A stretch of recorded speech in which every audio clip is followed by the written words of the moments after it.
O vídeo de hoje vai ser todo na telinha, porque eu tô um pouco rouco e tô com o ambiente aqui, não tá dando para controlar muito bem. Vamos todo mundo aqui na telinha, que vai ficar muito mais simples, muito mais fácil para poder trazer para vocês esse vídeo aqui. É um vídeo sobre um termo que foi utilizado nas redes sociais. Foi um post que foi compartilhado, um post de Facebook. O sujeito escreveu esse post para tentar explicar o que teria acontecido com o ator Domingos Montanhet naquele episódio do afogamento. Então o sujeito começa o texto dele dizendo que houve uma crise de paralisia traumática. Aliás, é assim que ele intitula o texto dele, e ele faz um subtítulo que seria assim: uma visão psicológica sobre o que realmente aconteceu com Domingos Montanhet. Visão psicológica.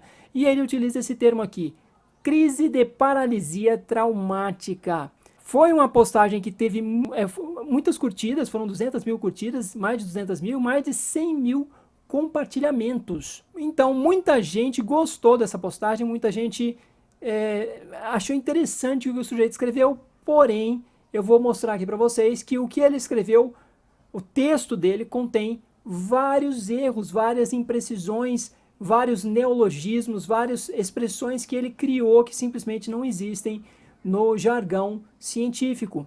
A começar pelo título: paralisia traumática, crise de paralisia traumática. Ele diz que foi isso que teria provocado o afogamento do ator. Mas vamos dar uma procurada em paralisia traumática no Google? Vamos lá? Se você jogar o termo paralisia traumática no Google, você vai encontrar geralmente estudos sobre paralisias faciais traumáticas, que são traumáticas relativas geralmente a traumas de quedas, de lesões, de algum tipo de acidente em que o sujeito sofre um golpe, sofre uma lesão devido a um choque grande, mas não de um choque psicológico, um choque de porrada mesmo, de colisão, de ter colidido com alguma coisa, ou então de um AVC ou coisa parecida. Então são pessoas que ficam com essa dificuldade neurológica, uma espécie de sequela.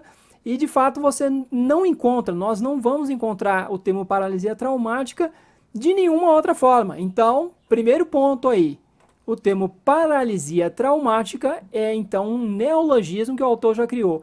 Se você está lendo um texto e o texto já começa assim, já não é um bom indício. Não é um bom indício de que seja um bom texto. O sujeito está criando alguma coisa, está criando termos. Já existem outros termos para expressar o que esse sujeito está tentando expressar. Então, de fato, não começou nada bem. Isso já seria quase que suficiente, ou um indicativo muito ruim, um indicativo de que o texto não é confiável. Mas vamos lá. Ele abre o texto, em determinado ponto ele diz assim: na análise corporal e verbal da Camila, né, já coloca de uma forma até mais pessoal, né, de Camila. Da Camila, podemos entender que todo o discurso dela é íntegro, sinestésico. Ele afirma que o discurso dela é íntegro. O que seria um discurso íntegro? Ah, não está mentindo, ok. Não estava mentindo. Sinestésico? Ah, vamos procurar esse termo também? Vamos no Google? Sinestesia, sentido da percepção de movimento, peso, resistência e posição do corpo provocado por estímulos do próprio organismo. Seria então a propriocepção. Vamos lá, o que é a propriocepção?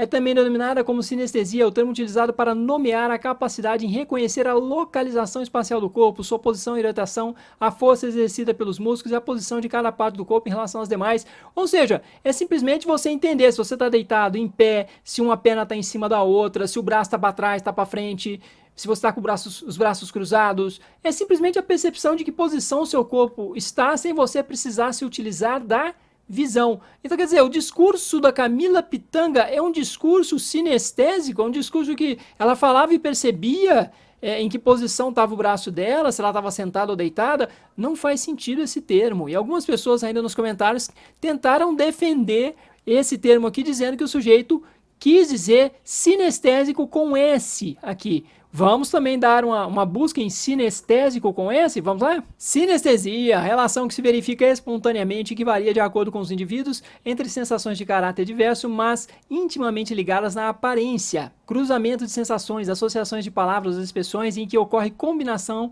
de sensações diferentes em uma só. Mas vamos na Wikipedia? Sinestesia vem do grego, tal, é a relação de planos sensoriais diferentes, por exemplo, o gosto, o cheiro, a visão, o tato. O termo é usado para descrever uma figura de linguagem e uma série de fenômenos provocados por uma condição neurológica. Sinestesia com S quer dizer então o quê? Há pessoas que experimentam uma série de sensações de modo sinestésico. Caso, por exemplo, de um idiot savant, de um sujeito que tinha um autismo de alto funcionamento, e nesse autismo, um autismo que não prejudica a cognição, esse sujeito, que é um sujeito até muito conhecido, Daniel Tammet, ele simplesmente relatou muito que ele tinha uma relação com números, porque ele tem uma memória absurda para números, ele é o campeão mundial do número pi, ele tem uma memória, ele memoriza muito números. A relação que ele tem com números é uma relação muito, com S, sinestésica.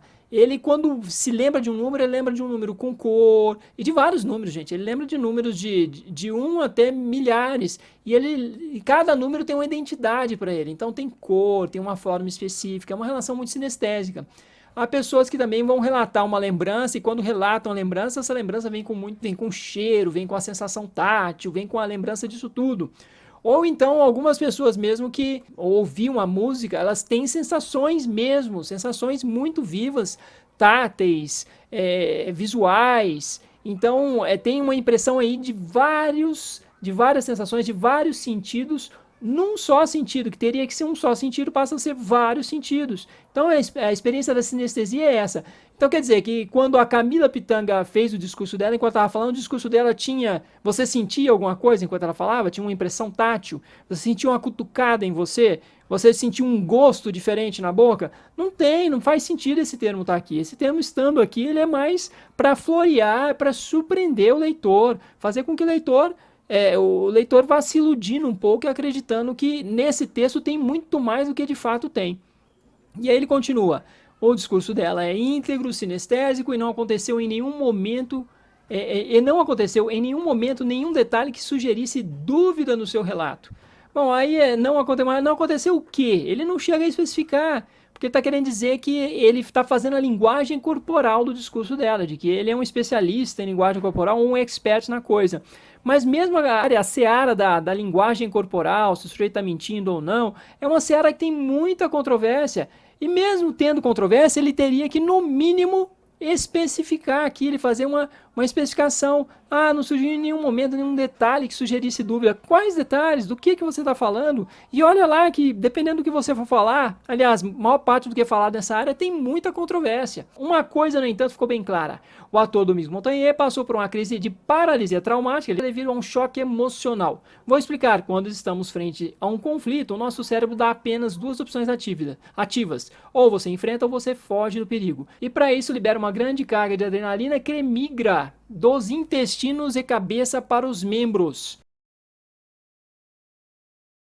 Quando, no entanto, acontece a paralisia, o que costumamos chamar nos animais de fingir de morto, aí ele coloca assim, a função racional do cérebro praticamente é desligada. O cérebro acredita que poupar energia física e mental é o melhor plano. O cérebro acredita. A maneira como ele se expressa denota que há uma gratuidade muito grande na maneira como ele associa os termos. O cérebro não acredita em nada.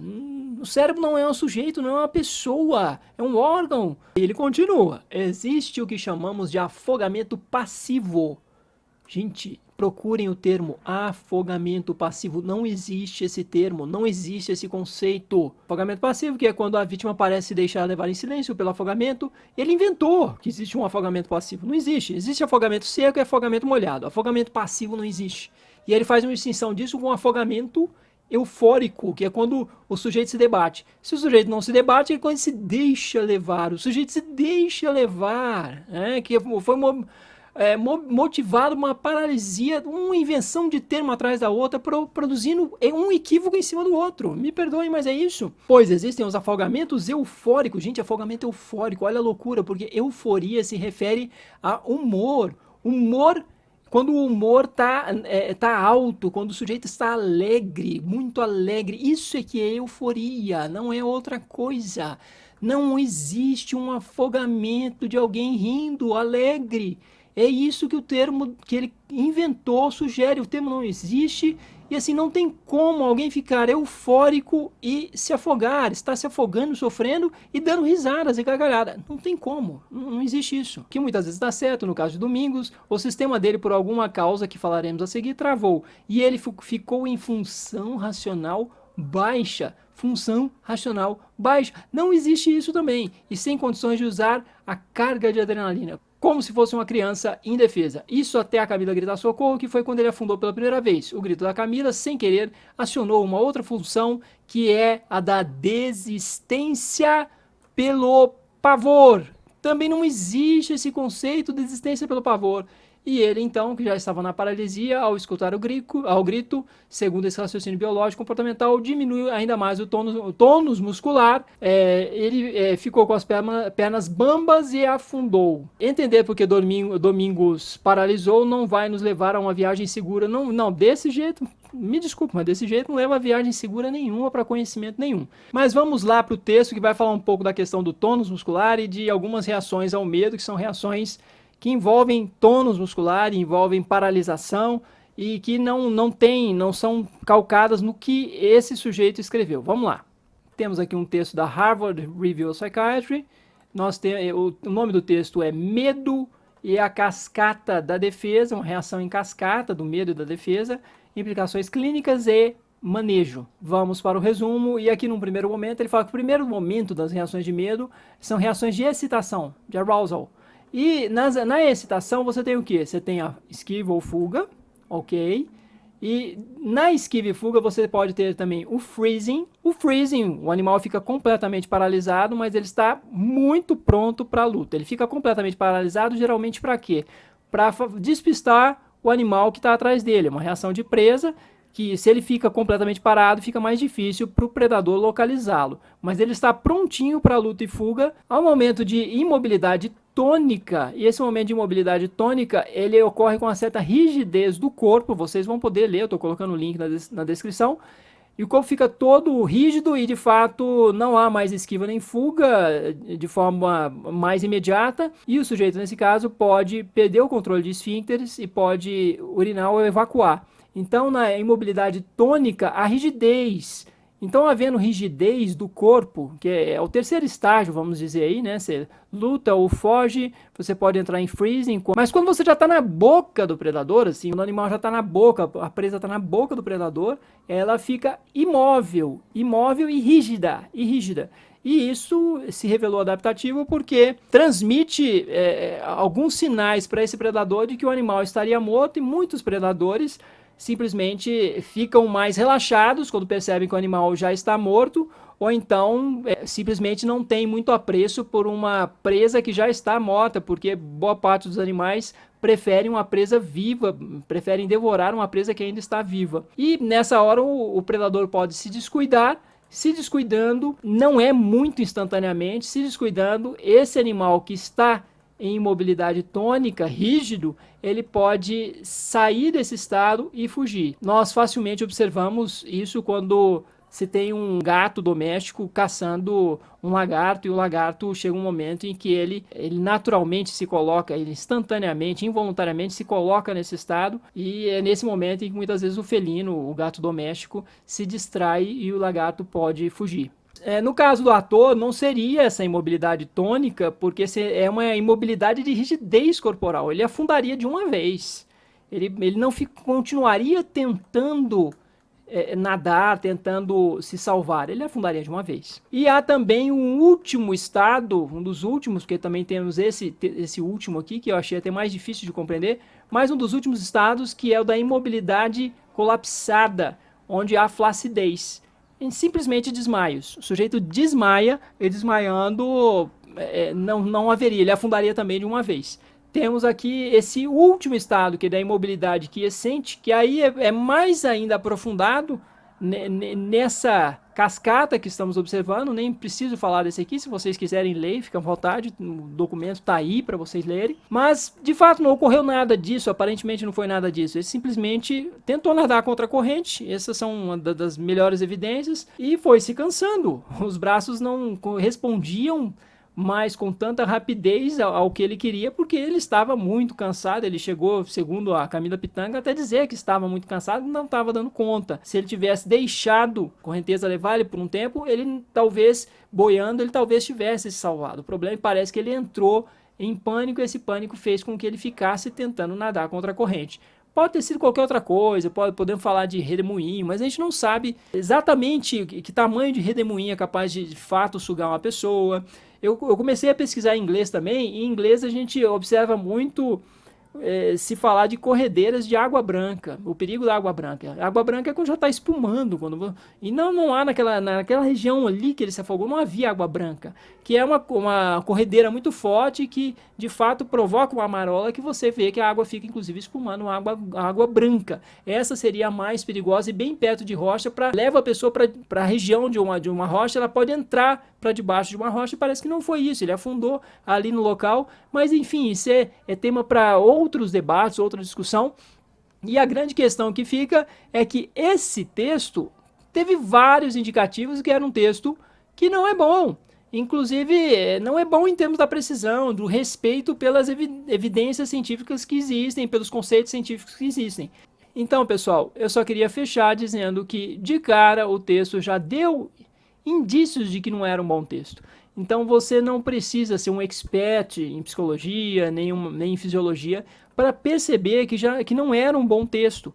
Um texto que está criando uma série de termos e fazendo neologismos e não respeitando termos que já existem e conceitos que já existem, e de alguma forma mais provocando confusão do que qualquer tipo de entendimento do que possa ter ocorrido. É isso então, meus queridos, obrigado pela sua audiência. Se você gostou, clique em gostei, compartilhe nas redes sociais, se inscreva no canal. Até a próxima, um grande abraço a todos vocês.